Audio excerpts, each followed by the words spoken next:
Mesdames, Messieurs, bonjour. Si on regarde la quinzaine écoulée, il y a sans doute 3 points qui méritent d'être signalés. Le premier, c'est la situation en Ukraine. Il faut bien le dire, elle perturbe sérieusement les marchés. Par exemple, dans la journée d'hier, le marché parisien a commencé par une ouverture en hausse et progressivement, il a atteint plus 1%. L'après-midi, tombe cette nouvelle que des troupes russes seraient en train de faire des exercices en bordure de la frontière. Il descend à moins 0,15%. Et puis ensuite, cette rumeur se perd de son importance et le marché va finir, entraîné par New York, en hausse de 0,65. C'est donc des montagnes russes qui ont fait des mouvements d'une ampleur totale de près de 2% dans la journée. C'est énorme. Et en ce qui concerne ce point, malheureusement, nous en sommes au même point que vous. C'est-à-dire que nous n'avons aucun élément qui nous permette de porter un jugement et de savoir ce que l'avenir nous réserve. Le deuxième point, c'est les opérations financières. Alors elles avaient commencé, et tous les Français en sont bien au courant, dans les télécommunications avec l'opération finalement SFR numéricable, et puis ça continue. Alors dans les sociétés de services et conseils en informatique avec Sopra Steria, dans le bricolage avec Darty Kingfisher qui rachèterait le français Monsieur Bricolage, et puis hier à nouveau, c'est General Electric qui s'intéresserait à Alstom. Alors, c'est un signe caractéristique du fait que pour les entreprises, les marchés aujourd'hui offrent une valorisation qui leur permet encore de faire des emplettes à bon compte. Et puis, et c'est le plus important pour ce qui concerne nos investissements dans FCP Montpellier, l'économie mondiale continue à améliorer sa situation de mois en mois. Bien sûr, il y a encore quelques points noirs dans les pays émergents. On a déjà cité Ukraine et Russie. On peut rajouter en Amérique du Sud, Argentine, Venezuela, peut-être la Thaïlande et si en Asie. Mais pour l'essentiel, le vent souffle dans la bonne direction. Les chiffres du premier trimestre de la Chine ont été un peu meilleurs que ce qui était attendu. En Inde, en Corée, cela va également bien. On peut rajouter encore tout un continent, l'Afrique par exemple, ou encore le Mexique qui profite du dynamisme des États-Unis. Justement, les États-Unis et l'Amérique du Nord accélèrent. Il y a moins de chômage, la consommation des ménages reprend parce que ceux-ci, vu la réduction du chômage, ont meilleure morale. Il y a moins de déficit puisque l'activité reprenant, il y a d'une part une réduction des charges de l'État et d'autre part une augmentation des recettes fiscales. Et puis les entreprises sont en pleine forme, comme le démontre la publication des résultats du premier trimestre, justement. Et chez nous, l'Europe confirme son redémarrage. On a eu avant-hier les chiffres de croissance du premier trimestre pour l'Espagne. On attendait 0,3, c'est 0,4. Alors c'est tout à fait impressionnant, puisque, rendez-vous compte, s'ils arrivent à maintenir ce rythme sur les 4 trimestres, on aura sur l'année une croissance supérieure à 1,5%. Autre élément très significatif, et c'est quelque chose que vous pouvez bien mesurer puisque vous connaissez toutes les dynamiques d'endettement, n'est-ce pas ?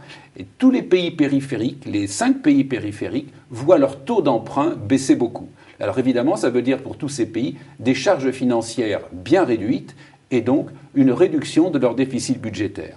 Et puis même chez nous en France, évidemment la croissance est peut-être un peu moins rapide, mais enfin, elle s'améliore même si elle ne va pas encore à grande vitesse.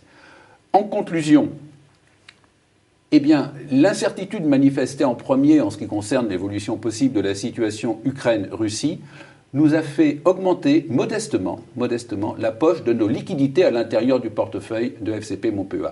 Pourquoi ? Eh bien parce que si il y a un coup dur, nous voulons avoir des réserves pour pouvoir acheter à bon compte. Mais par contre, sur le fond, sur la stratégie, nous restons sur la même ligne que de celle que nous avons maintenant depuis 6-9 mois à peu près. Et Frédéric, qu'est-ce qu'elle donne alors cette ligne ? Alors, je vais peut-être parler des performances depuis le début de l'année. FCP Montpellier fait une performance de plus 3,71% depuis le début d'année au 23 avril, en ligne avec son indice de référence, le CAC 40. Donc ça se passe plutôt bien.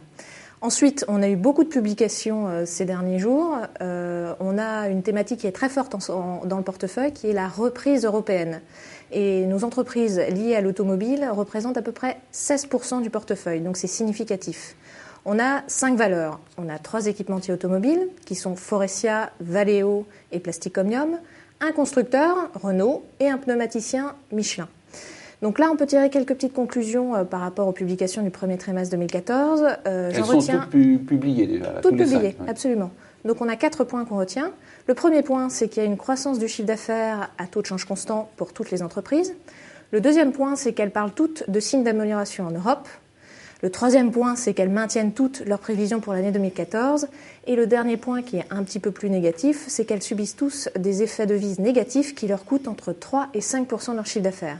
C'est ce qu'on dit souvent en Europe, l'euro est trop fort et pénalise les entreprises. Absolument. Si on rentre maintenant dans le détail de 2 entreprises, parce que je ne vais pas commenter tous les résultats de toutes les entreprises, je vais prendre la première, Plastic Omnium, qui a publié un chiffre d'affaires en hausse de 9,7% à taux de change constant, tiré par son activité d'équipementier automobile, qui représente 90% de son chiffre d'affaires et qui est en hausse de 10,4% sur le trimestre. Très positif.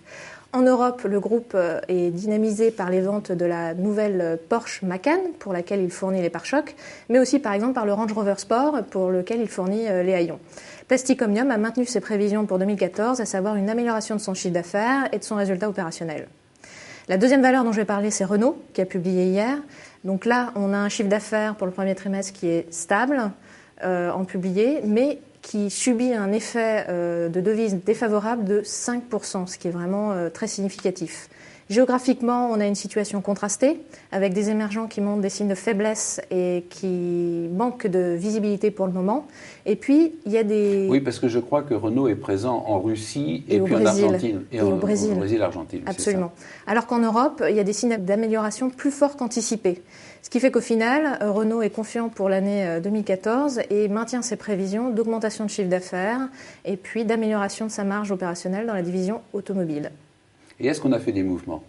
Non, on est resté stable sur la quinzaine. Donc Ça nous a réussi à peu près, puisqu'on est toujours en progression en ligne avec l'indice. Absolument. Voilà. Bon, alors, on espère, n'est-ce pas, que les choses vont continuer dans le même sens. Vous avez compris que nous sommes au début des publications en Europe et au milieu aux États-Unis pour le premier trimestre. Et pour le moment, on n'a pas donc fait de modifications. Ça veut dire tout simplement que les entreprises qui ont déjà publié leurs résultats ne nous ont pas déçus. Voilà. Eh bien, alors, rendez-vous dans 15 jours avec Jean-Pierre Gaillard à nos côtés. Il est en ce moment en train de se reposer.